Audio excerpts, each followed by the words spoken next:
Coba perhatikan satu hari biasa dalam hidup Anda. Pagi tadi Anda menyalakan lampu yang listriknya berasal dari pembangkit ratusan kilometer jauhnya. Lalu membuka ponsel yang chip di dalamnya dibuat oleh mesin yang hanya bisa dibuat satu perusahaan di dunia. Anda minum air yang sudah melewati belasan tahap pengujian, memakai baju yang kapasnya ditanam di satu benua, dipintal di benua lain, dan dijahit di benua ketiga. Sesuatu yang tampak sederhana, ternyata menyimpan perjalanan yang jauh lebih panjang dari yang kita bayangkan. Anda menyeberang jalan yang lampunya diatur perangkat lunak, membayar dengan uang yang tidak berwujud, lalu memakan sesuatu yang perjalanannya sampai ke piring Anda, melibatkan lebih banyak orang daripada seluruh penduduk desa tempat kakek Anda dibesarkan. Dan disinilah letak keganjilannya. Tidak ada satupun manusia di planet ini yang memahami keseluruhan rantai itu. Kita menyebut susunan seperti ini kemajuan, dan memang begitulah ia terasa. Nyaman, melimpah, seolah tak tergoyahkan. Namun, setiap peradaban besar sebelum kita juga pernah membangun susunan serupa dengan bahan yang mereka punya. Dan hampir semuanya, meskipun ini masih perlu kita cermati sebagai keteraturan, berhenti di titik yang mengejutkan miripnya.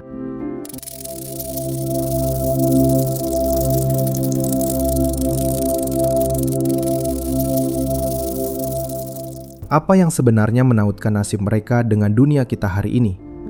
Benarkah kerumitan adalah tanda kejayaan, atau justru benih diam-diam dari kejatuhan? Dan bersama ruang makro, mari kita memahami mengapa kerumitan yang menyelamatkan sebuah peradaban justru bisa menjadi hal yang menamatkannya.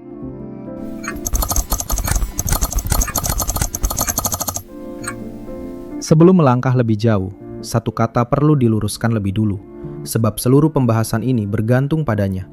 Kata itu adalah kerumitan, atau dalam kajian akademik disebut complexity. Yang dimaksud bukanlah kerumitan dalam arti membingungkan.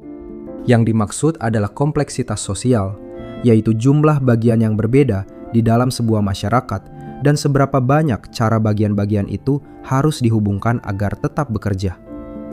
Ini bukan soal rumit di kepala, melainkan soal struktur yang nyata. Sebuah desa dengan 50 keluarga yang semuanya bertani, saling kenal, dan menyelesaikan perselisihan lewat tetua adalah masyarakat sederhana.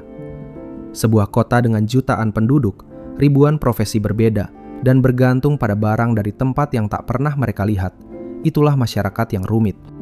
Kerumitan dalam pengertian ini bukan sifat buruk. Ia adalah alat. Ia muncul karena ada masalah yang harus dipecahkan. Dan justru karena ia berguna, ia menjadi begitu menggoda untuk terus ditambahkan.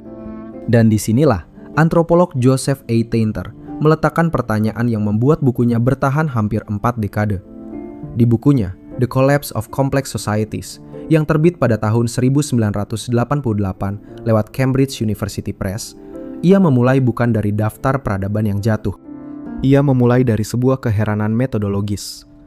Mengumpulkan penjelasan yang beredar dalam historiografi, dari invasi bangsa asing, kerusakan lingkungan, kemerosotan moral, hingga hipotesis keracunan timbal pipa air Romawi.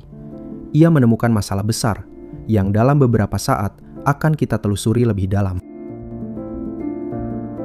Alih-alih mencari penyebab dari luar, Joseph Tainter mengajukan satu pertanyaan yang lebih sederhana, namun jauh lebih tajam. Sebuah pertanyaan yang membalik seluruh cara kita biasa memandang keruntuhan sebuah peradaban. Apa yang secara ekonomi sedang dilakukan sebuah masyarakat ketika ia menjadi semakin rumit? Dan jawabannya tenang saja, yaitu masyarakat menyelesaikan masalahnya dengan cara menambah lapisan. Ancaman keamanan dijawab dengan tentara. Tentara membutuhkan pajak, dan pajak membutuhkan pencatat. Pencatat membutuhkan pengawas. Pengawas membutuhkan aturan, dan aturan pada gilirannya membutuhkan penafsir aturan. Panen yang tak menentu dijawab dengan irigasi. Irigasi menuntut pemeliharaan. Pemeliharaan menuntut organisasi, dan organisasi menuntut orang-orang yang tidak lagi menanam apapun, tetapi tetap harus diberi makan. Dan inilah keseimbangan yang jarang kita sadari. Setiap lapisan itu memecahkan masalah nyata. Tidak satu pun lahir dari kebodohan. Namun, setiap lapisan juga punya harga yang dibayar dengan energi, tenaga, waktu, dan hasil panen.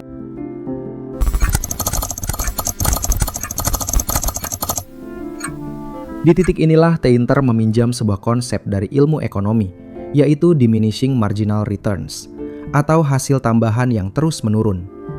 Investasi pertama pada sebuah masalah biasanya memberi hasil paling besar. Jalan pertama membuka seluruh wilayah yang tadinya terkunci.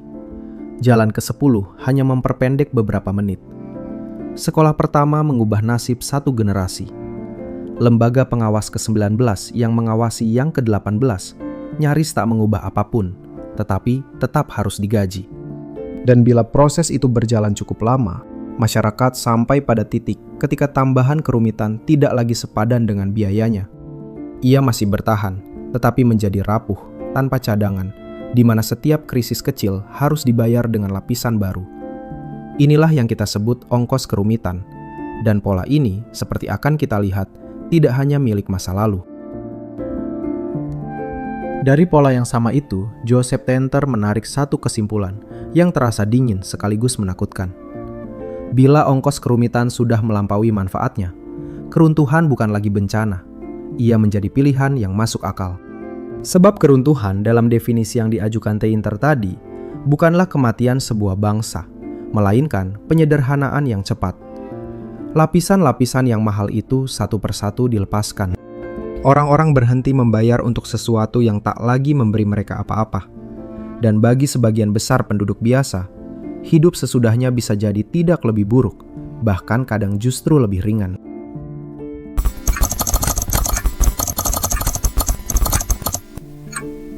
Untuk memahami bagaimana proses ini bekerja dalam sejarah nyata, jalan paling terang adalah menengok contoh yang paling banyak meninggalkan catatan. Kekaisaran Romawi pada abad pertama Masehi adalah mesin yang bekerja sangat baik, dan alasannya bersifat ekonomi. Ekspansi Romawi dibiayai oleh ekspansi itu sendiri. Setiap wilayah taklukan menyerahkan rampasan, tanah, budak, dan wajib pajak. Mesir mengalirkan gandum. Dacia di awal abad kedua mengalirkan emas, yang menurut catatan sezaman membiayai perayaan berbulan-bulan di Roma. Selama masih ada wilayah kaya untuk ditaklukkan, kerumitan Romawi membiayai dirinya sendiri. Namun setiap penaklukan punya batas, baik geografis maupun ekonomi. Semakin jauh dari pusat, semakin mahal biaya menaklukkan dan mempertahankan. Sementara wilayah yang tersisa justru semakin miskin untuk dijarah. Maka pada abad kedua, ekspansi besar praktis berhenti. Dan sejak titik itu, kekaisaran menghadapi persoalan yang berbeda sifatnya. Ia tidak lagi bisa membiayai lapisan-lapisannya dari rampasan. Ia harus membiayainya dari penduduknya sendiri. Apa yang terjadi berikutnya bisa dilacak dari sebuah benda yang sangat kecil, yaitu koin. Denarius, koin perak yang menjadi tulang punggung pembayaran tentara, pada masa Augustus mengandung perak hampir seluruhnya. Namun dari dekade ke dekade, kandungan itu diturunkan sedikit demi sedikit. Menjelang paruh kedua abad ketiga, koin yang secara resmi masih disebut perak, sesungguhnya hanya menyisakan beberapa persen logam mulia, selebihnya tembaga yang disepuh tipis. Ini bukan kecerobohan teknis, melainkan cara membayar lebih banyak orang dengan perak yang jumlahnya tidak bertambah. Akibatnya bisa ditebak, harga melonjak, kepercayaan pada uang merosot, dan sebagian pajak akhirnya kembali dipungut dalam bentuk barang karena uangnya tak lagi dipercaya. Krisis abad ketiga memperlihatkan seluruh mekanisme itu bekerja sekaligus. Kaisar berganti dalam hitungan bulan, perbatasan ditembus dari beberapa arah, dan wabah menyapu kota-kota. Namun jawaban kekaisaran atas rangkaian krisis itu bukan penyederhanaan, melainkan penambahan. Diocletianus yang berkuasa mulai tahun 284 justru memecah kekaisaran menjadi wilayah yang jauh lebih kecil, melipat gandakan jumlah provinsi, memperbesar aparat pemungut pajak, dan memperbesar pasukan. Setiap krisis dijawab dengan lapisan kerumitan yang lagi-lagi berbiaya. Menurut penulis sezaman Lactantius, yang memang menulis dengan permusuhan terbuka terhadap Diocletianus, jumlah penerima gaji negara membengkak hingga mendekati jumlah pembayar pajak. Angka itu hampir pasti berlebihan. Namun keluhan di baliknya konsisten dengan bukti lain, dan beban pada petani terus meningkat. Dan disinilah muncul gejala yang paling menjelaskan. Pada abad keempat dan kelima, catatan hukum berulang kali memuat aturan yang melarang petani meninggalkan tanahnya, dan mewajibkan anak mengikuti pekerjaan ayahnya. Sebuah negara yang harus melarang rakyatnya pergi sedang memberitahu sesuatu. Bagi sebagian penduduk, ongkos menjadi bagian dari kekaisaran sudah melampaui manfaat perlindungan yang mereka terima darinya. Persis pola hasil menurun yang kita lacak tadi. Maka ketika wilayah demi wilayah di barat lepas dari kendali pusat sepanjang abad ke-5, sebagian penduduk pedesaan tidak melawan. Beberapa catatan justru memperlihatkan mereka menerima penguasa baru dengan lega karena pajaknya lebih ringan. Roma tidak dibunuh dalam satu hari, ia berhenti dibayar. Namun kisah Romawi masih bisa dibantah dengan mudah oleh satu hal, keberadaan musuh di perbatasan. Selalu ada bangsa lain yang bisa ditunjuk. Karena itu, tesis Teinter justru menjadi jauh lebih menarik ketika diuji pada peradaban yang tidak punya tetangga sekuat itu.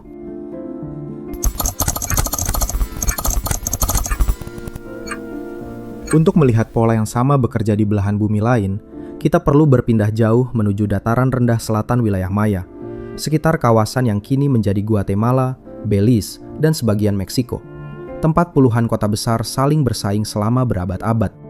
Kota-kota seperti Tikal dan Calakmul memiliki piramida yang tingginya melampaui pepohonan hutan, sistem penampungan air yang dirancang untuk menghadapi musim kering, serta penguasa yang mengabadikan tanggal dan silsilah mereka di atas monumen batu dengan penanggalan yang sangat presisi.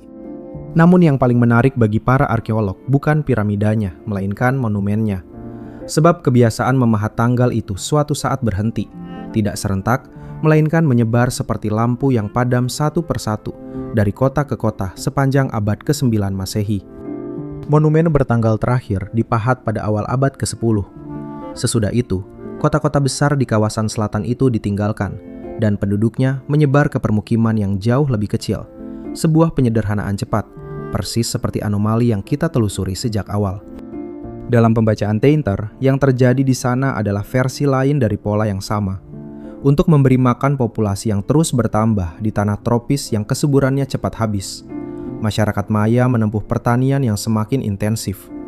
Membangun teras, mengeringkan rawa, memperpendek masa istirahat tanah.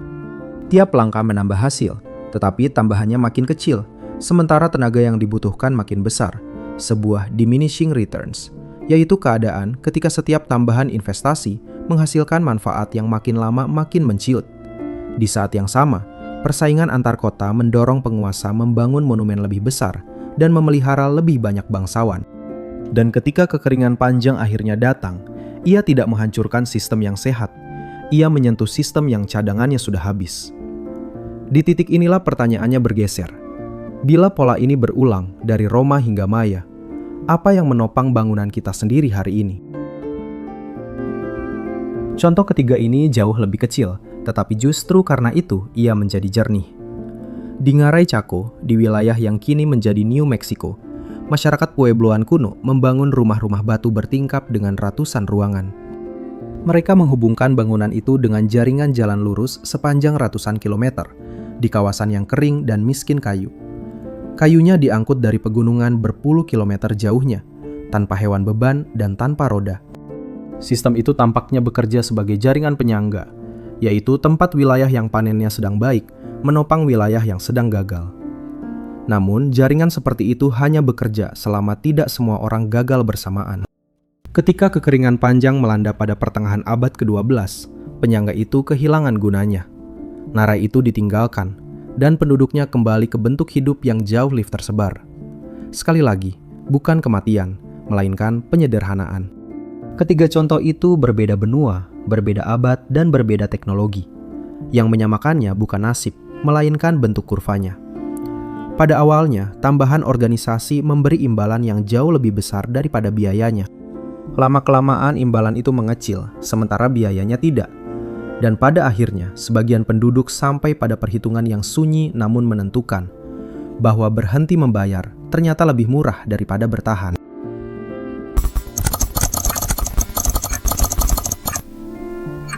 Perhitungan itu sebenarnya bisa diukur, setidaknya secara kasar, lewat satuan yang paling jujur dalam sejarah manusia, yaitu energi. Sebuah masyarakat agraris hidup dari energi matahari yang ditangkap tanaman, lalu dikonversi oleh otot manusia dan hewan. Jumlahnya terbatas dan lambat diperbarui.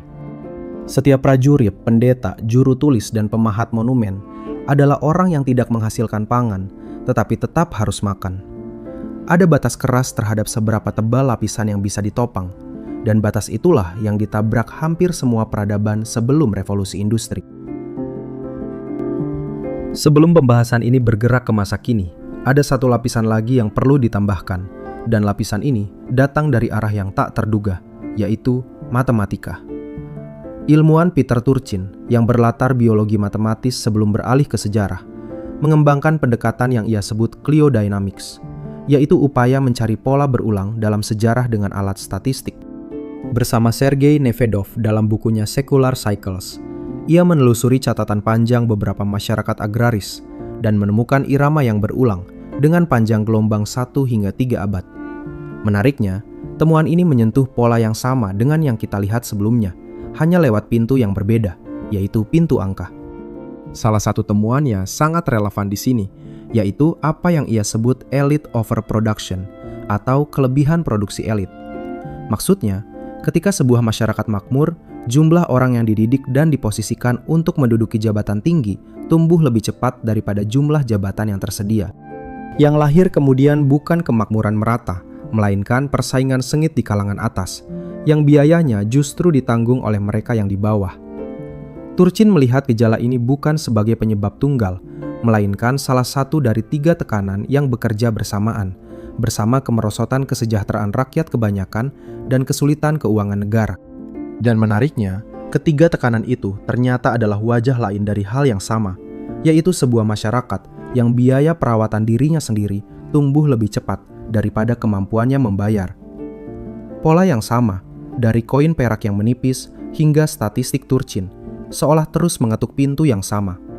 Lalu pertanyaannya, apakah kita hari ini sedang berdiri di dekat ambang yang serupa?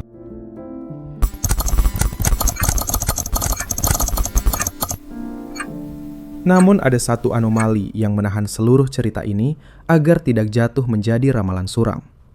Ketika bagian barat kekaisaran terlepas, bagian timurnya tidak ikut lenyap. Ia justru bertahan hampir 8 abad lebih lama. Dan cara ia bertahan persis kebalikan dari jawaban yang lazim. Menghadapi hilangnya provinsi-provinsi terkaya pada abad ke-7, termasuk Mesir, yang selama ini menjadi lumbung gandumnya, kekaisaran di timur tidak menjawab dengan menambah lapisan. Ia justru memangkasnya.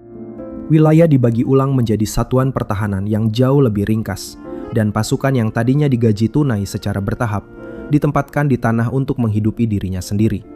Administrasi berlapis disederhanakan, dan kota-kota besar menyusut menjadi permukiman berbenteng yang jauh lebih kecil. Diukur dengan kemewahan, itu jelas kemunduran.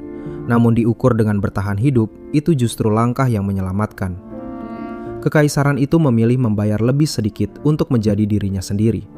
Dan justru karena itulah ia sanggup terus membayar.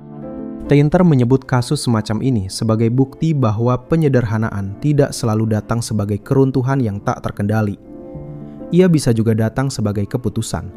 Dan bila itu benar, pertanyaannya berbalik pada kita. Titik yang sama itu, apakah ia nasib atau pilihan yang belum kita ambil? Yang membuat kasus penyederhanaan ini jarang terjadi bukanlah kerumitan tekniknya, melainkan pertanyaan siapa yang harus menanggung ongkosnya. Melepaskan satu lapisan berarti melepaskan jabatan, anggaran, dan kewenangan yang selama ini melekat pada orang-orang yang paling berkuasa, menentukan apakah pelepasan itu terjadi. Menambah lapisan hampir selalu terasa lebih aman bagi mereka yang memutuskan, sementara ongkosnya tersebar tipis ke seluruh penduduk sehingga nyaris tak terasa oleh siapapun secara khusus. Disinilah beban itu bekerja diam-diam. Tak ada satu titik pun yang cukup sakit untuk memaksa keputusan sebaliknya.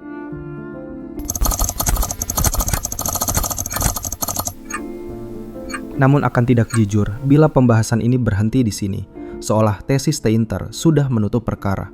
Ia tidak, dan penantangnya yang paling terkenal justru menawarkan penjelasan yang hampir sepenuhnya berbeda. Jared Diamond di bukunya Collapse yang terbit tahun 2005 menempatkan lingkungan di pusat cerita. Menurutnya, masyarakat runtuh ketika gagal merespons kerusakan yang mereka timbulkan sendiri pada sumber daya yang menghidupi mereka, ditambah perubahan iklim, tetangga yang bermusuhan, dan mitra dagang yang menghilang. Tetapi yang paling menentukan bagi Diamond adalah cara masyarakat mengambil keputusan. Baginya, keruntuhan seringkali adalah kegagalan memilih. Ada peringatan, dan peringatan itu tidak dihiraukan. Lalu pertanyaannya, bila kedua penjelasan ini benar, di lapisan manakah nasib sebuah peradaban sebenarnya ditentukan? Perbedaan dua pembaca reruntuhan itu ternyata bukan sekedar soal penekanan. Bagi yang satu, keruntuhan adalah kesalahan yang seharusnya bisa dihindari. Bagi yang lain, ia justru bisa menjadi keputusan ekonomi yang paling rasional dalam keadaan tertentu. Keduanya membaca puing yang persis sama, namun tiba pada kesimpulan moral yang berlawanan. Dan justru karena itu, keduanya menerima kritik yang serius. Sebab tak satu pun tafsir keruntuhan lolos dari keberatan yang mendasar. Tesis yang menuduh masyarakat lokal seringkali dianggap terlalu cepat menyalahkan mereka atas keruntuhan yang sebenarnya melibatkan kekuatan luar, terutama dalam kasus Pulau Paskah, yang penelitian belakangan menunjukkan jauh lebih rumit daripada gambaran penebangan hutan yang bunuh diri. Sementara dari sisi lain, gagasan tadi menyimpan celahnya sendiri. Kompleksitas sosial yang menjadi porosnya ternyata sangat sulit diukur secara pasti, sehingga sukar dibuktikan kapan tepatnya sebuah masyarakat melewati titik baliknya. Ada pula sekelompok pengkaji yang menolak kata keruntuhan itu sendiri. Menurut mereka, yang kita sebut runtuh sesungguhnya adalah transformasi, sebab penduduknya tidak lenyap. Mereka hanya berhenti hidup dalam bentuk yang meninggalkan monumen bagi para arkeolog. Keberatan paling mendasar menyentuh sudut pandang. Istilah keruntuhan menyimpan bias orang yang menuliskannya.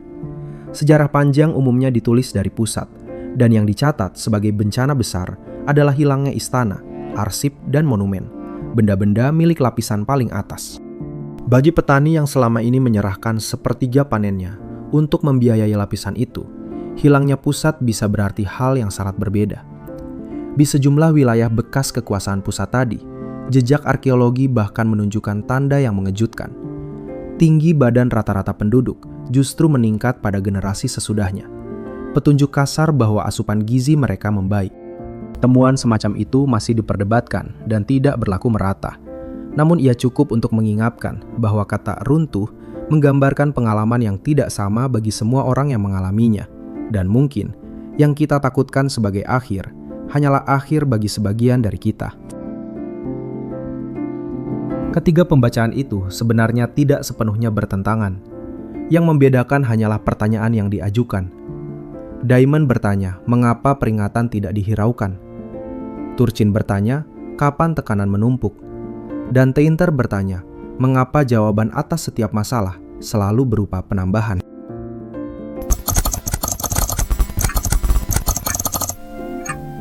Dan pagi hari yang biasa itu, kini bisa kita lihat kembali. Peradaban hari ini adalah yang paling rumit yang pernah ada, dan jaraknya dengan yang kedua terentang sangat jauh. Sebuah kerumitan yang tak lagi bisa dipegang oleh satu tangan manapun. Sebuah chip komputer modern dibuat dengan mesin litografi yang sampai hari ini hanya diproduksi satu perusahaan di dunia, yaitu EISML Holding N.V. di Belanda. Dan mesin itu sendiri dirakit dari puluhan ribu komponen yang dipasok ribuan perusahaan lain di banyak negara. Tidak ada satu negara pun, betapapun kayanya, yang bisa membuat benda itu sendirian. Rantai pasok global, yaitu jaringan produksi lintas benua, menempuh ribuan kilometer sebelum sampai ke meja makan. Bahkan para pengatur sistem keuangan mengakui, lapisan perantaranya kini sulit dipetakan sepenuhnya. Dan seperti pada peradaban-peradaban sebelumnya, setiap lapisan kerumitan itu ada karena memecahkan masalah nyata. Standar keamanan pangan lahir dari orang-orang yang pernah mati keracunan. Aturan perbankan lahir dari krisis yang menghapus tabungan jutaan keluarga. Bahkan birokrasi yang paling sering dikeluhkan justru lahir dari kebutuhan memastikan kekuasaan tidak dijalankan sesuka hati. Tidak satu pun dari lapisan itu bodoh.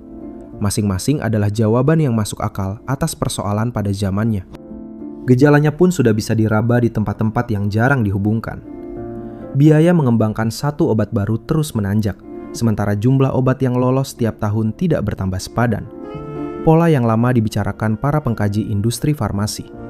Jumlah aturan yang harus dipatuhi sebuah usaha bertambah tiap tahun di hampir semua negara, dan hampir tak pernah berkurang. Dan untuk menaikkan sedikit saja kemampuan sebuah model kecerdasan buatan, dibutuhkan komputasi serta energi berkali lipat dari sebelumnya. Masing-masing dibicarakan sebagai persoalan sektornya sendiri. Namun dalam kerangka yang telah kita telusuri, ketiganya adalah wajah yang sama. Pola diminishing returns yang sudah kita kenali sejak awal. Ongkosnya terus menanjak, sementara manfaatnya menyusut. Yang membedakan zaman ini dari Roma dan Tikal bukanlah kebijaksanaan kita, melainkan bahan bakar. Peradaban agraris membiayai kerumitannya dengan energi matahari yang dikumpulkan lewat tanaman, dan itu batasnya keras. Peradaban industri justru membiayai kerumitannya dengan cadangan energi yang terkumpul ratusan juta tahun, lapisan yang jauh lebih tebal daripada yang bisa dibayangkan kaisar manapun. Dan pertanyaan yang diajukan di bagian akhir buku itu hingga hari ini belum terjawab. Apakah bahan bakar itu mengubah aturan mainnya atau hanya menunda titik yang sama? Ada alasan kuat untuk tidak terburu-buru pesimis. Tidak seperti peradaban masa lalu yang tiap kotanya harus menyelesaikan masalahnya sendiri, dunia hari ini memiliki pengetahuan yang berpindah dalam hitungan detik dan lembaga yang menghubungkan hampir seluruh planet. Dan barangkali inilah keunggulan yang paling khas. Ini satu-satunya peradaban yang pernah mempelajari keruntuhan peradaban sebelumnya, yang bisa membaca Maya, Cakoan, dan Romawi tadi sebagai cermin, bukan sekedar reruntuhan. Namun keunggulan itu punya sisi lain yang tidak bisa diabaikan. Jaringan yang memungkinkan kita saling menolong adalah jaringan yang sama yang membuat gangguan di satu titik terasa di semua titik. Kita melihatnya ketika satu kapal melintang di sebuah terusan, atau satu pabrik chip berhenti, bisa menghentikan produksi di benua yang berbeda. Persis karena simpul tunggal seperti ASML tadi membuat rapuh seluruh jaringan yang bergantung padanya. Yang paling perlu dijaga dari seluruh pembahasan ini adalah godaan membaca semua ini sebagai ramalan. Justru di titik inilah kehati-hatian itu terletak. Tak pernah ada klaim tentang kapan sesuatu akan terjadi. Ia tidak menyediakan daftar tanda-tanda akhir zaman. Yang ia tawarkan hanyalah cara membaca. Setiap kali sebuah masyarakat menghadapi persoalan, ia hampir selalu menjawabnya dengan menambah sesuatu. Dan tiap tambahan itu punya harga yang jarang dihitung. Sebab manfaat sebuah tambahan jauh lebih mudah dilihat daripada ongkosnya. Maka ketika esok pagi Anda menyalakan lampu, membuka ponsel, dan meminum air yang telah melewati belasan tahap pengujian, yang layak diperhatikan bukanlah kemewahan di permukaan, melainkan jumlah lapisan tak terlihat yang harus tetap bekerja, agar pagi itu berjalan biasa saja. Peradaban sebelum kita tidak runtuh karena kurang cerdas. Mereka hanya, seperti kita, sedang menyelesaikan masalah hari itu dengan cara terbaik yang mereka tahu.